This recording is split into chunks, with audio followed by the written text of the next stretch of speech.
Додоодгоор бүжиг өндөрлөг рүү өгсөх нь Христийн зан чанарыг төгөлдржүүлэхэд зөв үйлд тууштай байх нь зайлшгүй чухал. Залуус та бүхэнд би зан чанараа төлөвшүүлэх ажилд тууштай байж, итвэх чармайлт гаргахын ач холбогдлыг онцлог хэлмээр байна. Бага наснаас эхлэн шударга ясны зарчмуудыг зан чанартаа нэвтрүүлснээр залуус эмийн хурд хамгийн дээд түвшинд хүрч чадна. Та нар үн цэнтэй үнээр худалдан авсан гэдгээ үргэлж санаж, бие махбод сүнсээрээ Бурхныг алдаршуулах ёстой.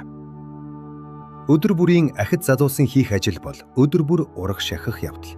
Петр хэлэхдээ: итгэлдээ сайн чанарыг нэм, сайн чанартаа мэдлэгийг нэм, мэдлэгтээ өөрийгөө захирахыг нэм, өөрийгөө захирахад төвчээрийг нэм, төвчээртээ бурхамлаг байдлыг нэм, бурхамлаг байдалдаа ах дүүгийн инэрлийг нэм, ах дүүгийн инэрлдээ хайрыг нэм.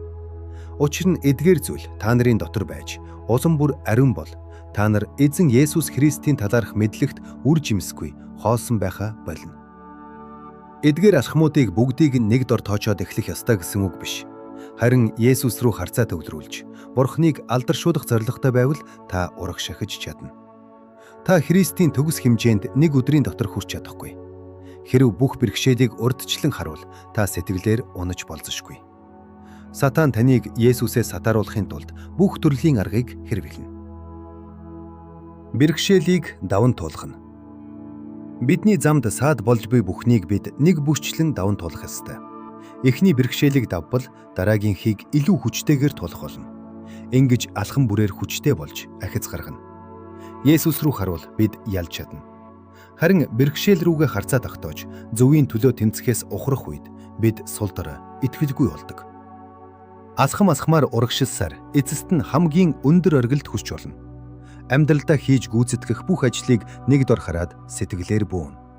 Учир нь Бурхан танд бүхнийг нэг дор хийхийг шаарддаггүй. Харин өдөр бүр өөрийнхөө бүх хүчээ зориулж, өгөгдсөн боломж бүрийг ашиглаж, Бурханаас өгөж буй тусламжийг үнэлж, ахиц дэвшлийн шат бүрийг алхаж ахих ёстой. Санаж яваарай. Та өдөрт ганцхан өдөр амьдарч чадна. Бурхан танд нэг өдрийг өгсөн бөгөөд та түүний боломжийг хэрхэн ашигласныг Тэнгэрийн бүртгэл харуулах болно.